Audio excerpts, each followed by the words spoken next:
Hello again, it's Joey John Maguire. I'm not in my favourite Weatherspoon watering hole today. On the contrary, I'm in Fulham Broadway at my friend's pub, Brennan's pub. It's called the Broadway Bar. That's Fulham Broadway, near where I live. There's a lot of German football supporters here today. I don't know the team, but they're here for some European match at Chelsea Football Ground, because we're not very far from Chelsea Football Ground. Anyway, I'm about to recite my latest poem, which I wrote, as always, in the early hours of this morning. It's called A Two-Sided Fence. Let me take you briefly to a place divided, a place conjured up of two halves, separated by an imaginary, tall, barbed fence, meant to keep the two sides apart, and for good reason.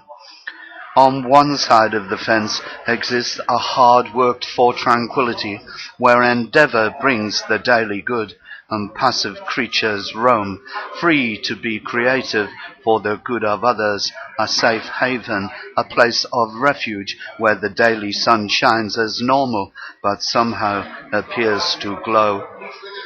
Then there's the other side of the fence, where envious, destructive jealousies are kept at bay, where dark creatures prowl, their time consumed by thoughts of bad endeavours, always looking for the quick fix, a short-term answer to escape their self-inflicted misery at any cost other than to themselves. But there lies the problem, because the imaginary wire is there for a good reason. It is not there to be jumped, nor is any unauthorized entry allowed, although every now and again some devious little critter, who's probably spent a lifetime of hating, cracks the code of entry, thereby creating a festering boil, a Trojan that will corrupt under the cloak of darkness.